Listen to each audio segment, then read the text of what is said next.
Okay, this is the Salvator Mundi, supposedly painted by Leonardo Da Vinci. And I'm going to give you about 10 reasons why I do not think he painted this picture. I'm going to have to talk fast and not explain things very much because I'll go over the YouTube time limit for uploading. So, let me just proceed ahead now. This painting was sold for $400 million with a $50.3 million buyer's premium. It was talked about on CBS This Morning by Jane Pauley. Walter Isaacson recently wrote a book about Leonardo, etc. It was bought by a Saudi Arabian prince. Now a little bit of history quickly. These are typical Byzantine portraits. You can see that they're very two-dimensional. They're facing the viewer. The proportions are all wrong. You can see the way the fingers are painted on the Virgin, and the head of the baby Jesus is way too small for the size of his body. This is the period that ended in 1450, and Leonardo was born in 1452. Now, this is a drawing by Leonardo, and you can see that he just revolutionized art. None of the figures are facing the viewer. The composition is magnificent. There's interaction between the Queen Mother and the the Virgin Mother and the Virgin, and between the baby Jesus who's blessing St. John the Baptist. Just tremendous composition. Now, I'm going to give you these 12 or so things in order that I noticed them. Not necessarily the most important, but some of the most important things are near the end. So let's just proceed. The first thing I noticed was that the composition is cramped. The figure of the Savior is barely inside the periphery of the oak panel he's painted on. This is a very amateur mistake. Now, to show that nothing's been cropped, this picture was taken from the auction itself, where the men are on the phones there taking bids, and you can see the Salvator Mundi above them, and it's also cramped in the same way. For example, look at the Mona Lisa on the right there. See how she looks very pleasant and balanced inside the frame. There's nothing important that's anywhere near the edge. If you've ever seen a business card with letters too close to the edge, it looks horrible. Has to be redone. But in the case of the Mona Lisa, all the action is very far away from the periphery of the frame. Nothing important. Her left elbow is near the periphery, but it's not important. And her right elbow is pretty close too, but that's also not important.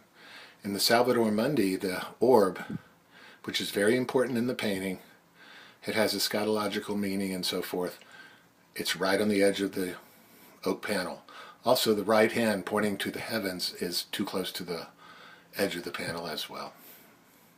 Leonardo never would have made a mistake like that. Now, this isn't anywhere near enough to say that he didn't paint it. I'm going to give you a lot more reasons coming up. Now, just to further the point one more time, look at the painting on the right. That's the Virgin and Child with St. Anne. You can see that the tree there is cropped, and you might say, well, the tree's cropped, but the tree's not important. Even the robe of the Virgin is cropped a little bit by the side of the panel on the left as we're looking, but it's not important either. All the action occurs right down through here, not anywhere near the edge of the panel. Same with this. All of the action is the interaction between the Virgin and her mother, and sorry for the shaking hand, holding a little phone camera here, and the interaction between the baby Jesus and the St. John the Baptist. Just tremendous composition. These white things that keep popping up are problems with the... I bought this computer in Asia, and everything's bootlegged over there, so they bootlegged a Microsoft thing after I paid for it and put it on there. Okay, now I'm also a plastic surgeon, in addition to being an artist. So, you know, I notice little things about the faces very quickly. And the first thing I notice here is that the eyes are crossed. Also that the nose is curved, like an open parentheses. It's curved like this. Let's see, it curves like this. Okay. The other problem with the eyes is they're very asymmetrical, and the right eye is higher than the left eye, significantly higher. So, you know, there's just all kinds of mistakes in the face here, which I don't think Leonardo would have done. The neck is also very amorphous, and if you look at the other paintings that he's done, the neck is very well defined. Again, this is not enough to say that he didn't paint the picture, though.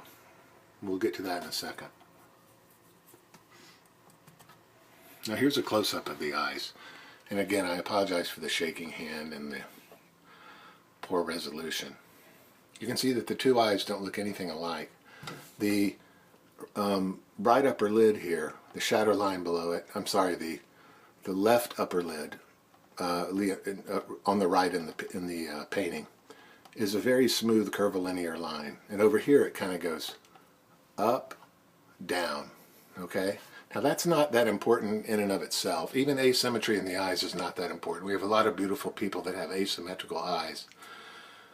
But again, if we could just agree that the eyes are painted very poorly here. It doesn't look like Leonardo painted the eyes, because he would have done a much, much better job. I'm going to show you some pictures of some other things he painted, some other pairs of eyes, and there's just no comparison. They even got the light wrong. The light source is in this direction. You can see the shadow on the nose here, and the reflex on the lower lid is okay, but on this side it's not correct. Okay, continuing on. And of course you can see the curved nose very easily here. Now I drew some horizontal lines in to prove that the right eye is higher than the left. Let me try to hold the camera straight. You see the hard crease above the right eyelid. Now that's on our left. The hard crease above the right eyelid is very much higher than the hard crease above the left eyelid. The shadow line below the right upper eyelid is higher than the shadow line above the left upper lid. And the shadow line of the right lower lid is up into the globe of the left eye. So the right eye is much higher than the left eye. You know, these things you wouldn't expect from Leonardo da Vinci. Again, it's not enough yet. Coming to that. Now these are some examples of other pairs of eyes that he painted, and they're just exquisitely painted. Look at the Mona Lisa's two eyes and the portrait of an unknown woman next to her there on our right. And the lady with ermine here. Just beautifully painted eyes. I'm going to show you some close-ups of these in the next slide. But when you look at the Salvator Mundi, you know, the eyes are just all over the place. Not painted well at all. Look at that painting of the Virgin's eyes there. And the lids on St. Anne. Just fantastic. Tremendous, exquisitely painted eyes, except for the Salvator Mundi. Now here's a close-up of the lady with an ermine on our left, and the portrait of an unknown woman on the right. These are not the same person, by the way. These were both mistresses of the Duke of Milan, and Leonardo painted these while he was in his court. But look how beautifully the eyes are painted. The detail and the symmetry, and just absolute beautiful, and perfection in the light source and where the reflex is on the lower lid. Just fantastic. Okay. Now here's the next thing that bothered me. I drew a horizontal line through the upper edge of the left shoulder. The right hand is higher in the painting than the left hand, which holds the orb. And that means that the shoulder of the right hand should either be the same or slightly higher than the shoulder on the left, by a very small amount. So just call them equal. But the problem is there's no right shoulder there. There's no blue paint between the thumb and the index metacarpal and the index finger of the right hand. There should be blue paint in there. And also, if you measure this out carefully, there should actually be some blue paint to our left of the 4th and 5th metacarpal phalangeal joints, the knuckles of his right hand. That should be blue too, when you compare it and measure it out to the blue extent on the left arm. Okay? So the shoulder's missing. Very strange. Leonardo would never do something like that. Okay, so we're starting to build up several problems with this painting that you almost can't believe Leonardo would make, these mistakes. So we're going to get to some definitive proof quote unquote, in just a second. Did I mention that the neck is very amorphous compared to the paintings of the other women? Let me go back and show this. See how well defined the necks are on these other paintings? And in the Salvator Mundi, the neck is just completely amorphous. No definition at all. He was known for these beautiful faces that he painted. Okay, let me keep going here. Oops. I'm talking fast because I don't want to make it too long for YouTube. All right, now let me just give you a really quick anatomy lesson. There's 2 bones in the thumb and 1 interphalangeal joint designated with the red arrow. There's 3 bones in the other 4 fingers, and you see the 2 interphalangeal joints pointed at by the red arrows there. The proximal interphalangeal joint and the distal interphalangeal joint. The yellow lines are the metacarpals, and I'm gonna, I know everybody knows this, but just said it for those who don't, and this is going to be very important later. Okay. Now, these are some examples of hands that Leonardo painted. This is Lady with an Ermine. Look how exquisitely that hand is painted. This is the Mona Lisa. This is St. John the Baptist. And this is Virgin of the Rocks. As you can see, the baby Jesus blessing something there. Okay. Just tremendous painter of hands. Now, this is the Salvator Mundi's hand. And I'm going to show you, I'm going to demonstrate some real mistakes here in just a second, which I think proves beyond a shadow of a doubt that my claim that this was not painted by Leonardo has some validity. I might be wrong. I'm wrong about a lot of things. Okay.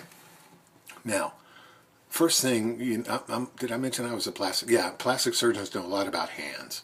So let me just talk a little bit about the anatomy of a hand in addition to what I just showed you. It doesn't matter how much you spread your fingers. A line straight down the axis of the fingers will intersect at a single point. Okay? Like here. Now, if the fingers were closer together, they would still intersect at a single point, but it would be further up my forearm and not in the photograph. So I had to spread them a lot to keep it in the photograph. Also, when you make a slow fist with your fingers, the line through the fingers will still point at a single point. It'll be a different point. That moves around depending on how much you flexed your fingers. But when you make a slow fist with your fingers, you'll notice that the fingers all point to a single point. Now that's important because it tells you that the 4th and 5th fingers have to point in toward the palm somewhat, and the index finger has to point in toward the palm from the other side. Whereas the long finger points straight down the middle of the palm. Of course, there's only 4 fingers, so it's slightly displaced to the index side. Now, look at the 2 fingers of the Salvator Mundi, the index and the long finger. They are twisted way out in right field. They're not, the long finger is not pointing down the middle of the palm, and the index finger is not pointing back toward the center of the palm. As a matter of fact, it's pointing out the other direction. Do you notice there that you can see the nails of both fingers? You can almost see the entire nail of the long finger, and you can see the nail of the index finger too. And I urge you to get a better resolution picture if you really want to look at this stuff later. And listen to the discussion and look at a better resolution picture. You'll see exactly what I'm talking about. I'm sorry this camera's so bad. Okay, now, you might say, well, maybe he didn't know that, you know. This is 1500. The painting was painted in after 1507. We know that for sure, probably between 1510 and 1515. But you might say, well, maybe he didn't know that. That's not true. Leonardo was a student of anatomy. He knew all of this stuff and a lot more. And you can see it in his other paintings. See the 4th and 5th fingers on Lady with an Ermine, how they point toward the center of the palm, and the index finger points toward the center from the other side slightly, and the long finger is straight down the middle, not biased to either side. And even on the Mona Lisa, you see the same thing. See the 5th finger and the 4th finger are pointing in toward the center of the palm, the long finger straight down the middle, and the index finger points into the palm slightly from the other side. So these 2 fingers here are twisted way out to the side. This is an anatomical mistake Leonardo would never make. Okay, let me continue on. Now I compared I took as close as I could a picture of my own hand with the same orientation as I could with the painting. And there we go, that's better. Okay. Yeah. Okay, should have done that before. And I also measured the width of the palms and made sure they were the same. I measured the distance from the metacarpal phalangeal joint of my thumb to the fifth metacarpal phalangeal joint, and then copied that white line and moved it over and made the size of the painting exactly the same size. I also did it in another dimension. But can you notice here that you can't see the nails on my index finger or my long finger? You cannot see the fingernails at all, because of course they're pointing in, or the index is pointing in toward the center of the palm, and and the long finger is pointing straight down the palm. Okay, but over here that you can see the nails. Gosh, it's a little bleached, isn't it? Okay, hang on. Let me just try to change the angle just a little so you can see the nails. But I urge, yeah, there you can see it. I urge you to get a better resolution picture and look at this as you listen to me talk a little bit here. Okay, and then I measured the palms are in the same orientation roughly, because you can see two knuckles. You can see the fourth and fifth metacarpal phalangeal joints on my hand and on the painting. So these are about as close in orientation of the palm as you can get, and the palms are the same width. And I measured them in another dimension too. That's the other white line of anatomical structures that we measure, and it's exactly the same. Okay, now I'm going to get rid of the lines. Now, watch this for a second. Look at my thumb. Excuse me. Look at my thumb there. This is the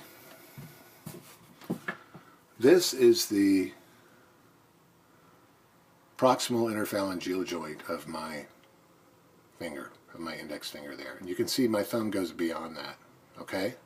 That's the proximal interphalangeal joint of my finger, my index finger. You see my thumb going beyond it, okay? Now over here, here's the proximal interphalangeal joint of the painting right there. I'm sorry it's shaking so much. Holding this little light phone is very difficult. It's an iPhone 4. Okay, here's the proximal interphalangeal joint of the painting. See, the thumb is way short of that. This right here is the metacarpal phalangeal joint, and it's just barely past that. So this thumb in the painting of the Savior's hand, the thumb is way too small and too short for the size of the palm. It doesn't fit at all. It's way too small. Look at the thumb on my hand. And I'm an old guy. I'm 62 years old.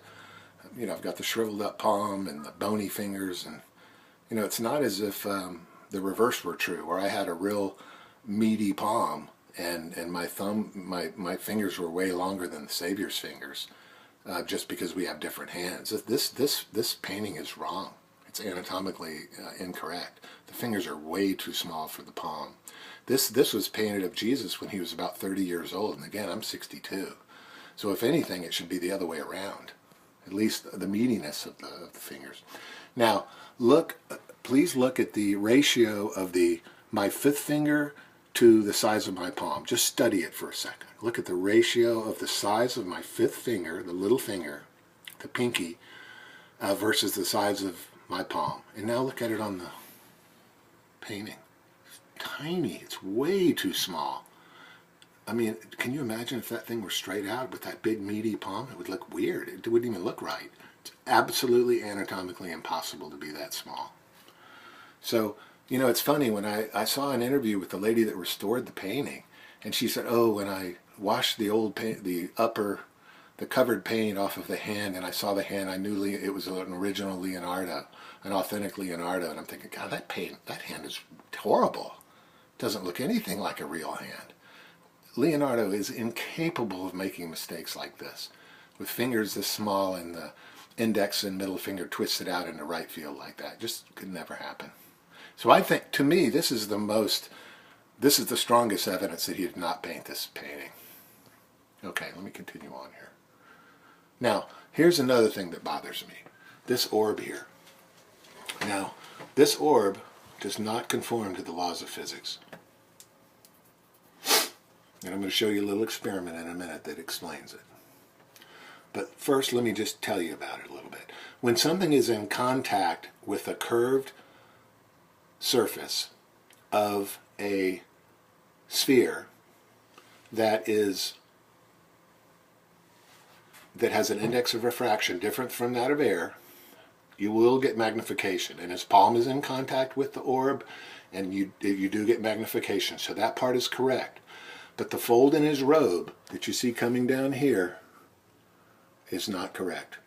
That is not what it would look like looking through the glass there.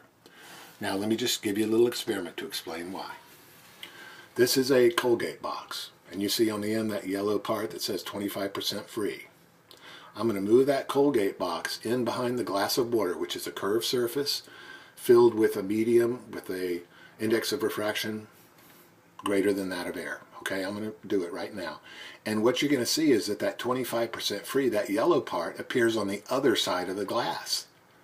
Okay, you see it? I move the Colgate box in this way, and all of a sudden, boop, the end of the Colgate box, right, the yellow part, pops in from the other side. That's what happens in the laws of optics with a curved surface like a sphere or a glass of water that has an index of refraction different from that of air. So this thing over here is wrong. Now you might say, well, maybe the sphere is in contact with the robe, with the dress, with the gown. But no, his arm, his shoulders here, his elbows down here. The arm is hanging straight down. And if you hang your arm straight down and hold a sphere in your hand, it has to be, the forearm is horizontal. It has to be away from the gown. It can't be touching the gown, or the elbow would have to be way back. Do you understand? Okay, just think about that. I don't have time to explain it too much, but just do the experiment yourself. Put a baseball in your left hand, try to touch your shirt with it. You got to pull your elbow way back. So the point is, this orb does not conform to the laws of physics. I was a physics major at MIT, so this kind of stuff is second nature to me. And it was to Leonardo too. He was an expert in optics. If you look at his journals, his notebooks, he knew all about it. Just cannot believe he would make a mistake like that. Some people have said, oh, he made a mistake on purpose, so it would be miraculous. But I think that's just a silly argument. Okay. Now, here's another thing that bothers me. We're getting near the end now. I'm going to talk as fast as I can. This painting was painted by Crivelli in 1472, and it's very similar in composition to the Salvator Mundi. This painting was done by someone else between 1480 and 1482. Again, the composition is almost exactly the same, with the hand and the two fingers pointing to the heavens, etc. Now, the Salvator Mundi was painted sometime after 1507, and we think it was painted between 1510 and 1515. And I just don't believe that Leonardo da Vinci would copy someone else's composition. He would have come up with some other way to equally magnificent and imposing, but not copy the composition of artists that had painted the same Salvator Mundi. As you see, the name is even the same. 25 years before. He just wasn't that type of person. He would have done his own thing. Just find this very hard to believe. Okay, I'm going to tell you the final line later. Okay, so the point is, the painting could have been partially done by Leonardo. It could have been done in his studio by one of his students. I think that's probably what it was. The hair is magnificently painted, the curls in the hair and everything, just tremendous. Maybe Leonardo painted that. But I just can't believe he would paint something that's cramped inside the oak panel, that is missing the right shoulder, that has a face that has crossed eyes, the right eye is higher than the left, the nose is curved, the neck is amorphous. And then on the right hand, it just doesn't conform to the laws of anatomy in any way. It's wrong in every way. And the orb is wrong. It doesn't conform to the laws of physics, which Leonardo knew well. I just can't believe he painted this. Now, let me just do one last little thing. And I don't really have time to read these quotes, but they talk about Leonardo's perfectionism and his attention to detail and proportions that he had studied extensively. And it just goes against everything I just said, where all the proportions are wrong and the details are wrong. These quotes, again, I don't have time to read them, but I read them in the previous version, but YouTube wouldn't take it. It was too long. So It talks about his perfectionism and so forth. Now, let me just say this. I picked 3 quick pictures here. One is a self-portrait by Leonardo shortly before he died. Maybe he's in his mid-60s or early 60s there. Just amazing. And then there's the Vitruvian Man in the middle. And then this is the Virgin here.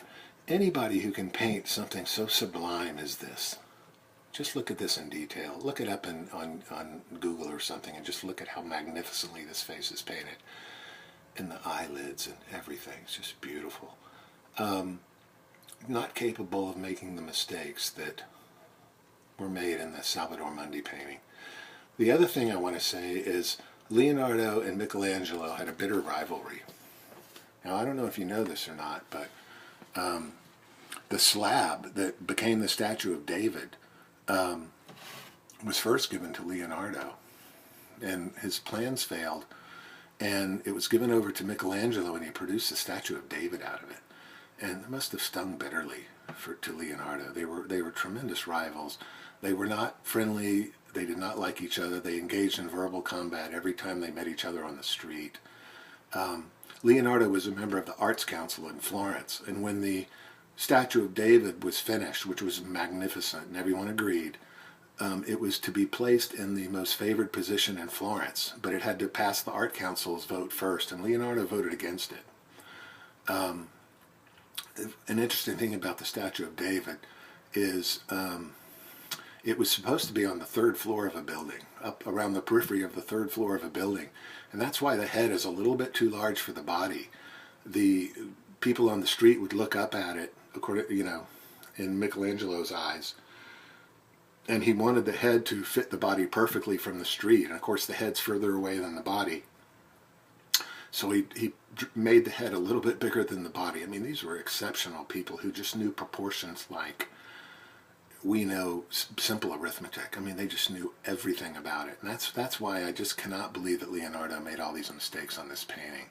He just couldn't have painted this picture, in my opinion. Now, he might have painted little parts of it, helping his student, but someone less skilled than him, let's put it that way, painted this picture, in my opinion. If Michelangelo had seen this painting, and he was around at the time, of course, he's only 25 years younger than Leonardo, roughly, he would have seen the composition barely inside the oak panel, the crossed eyes, the one eye's higher than the other, the crooked nose, the amorphous neck, the hand that doesn't conform to anatomy, and the orb that doesn't conform to the laws of physics. And you know how competitive these guys were. He would have just laughed Leonardo right out of Florence. I mean, it would have been very embarrassing for Leonardo. There's a little problem with the robe hanging over the leather strap here, which I'm not going to go into because it's a minor thing, but this is painted so poorly here. This isn't what would happen if there was extra robe there hanging over a leather strap. So it's just another thing. It's just wrong.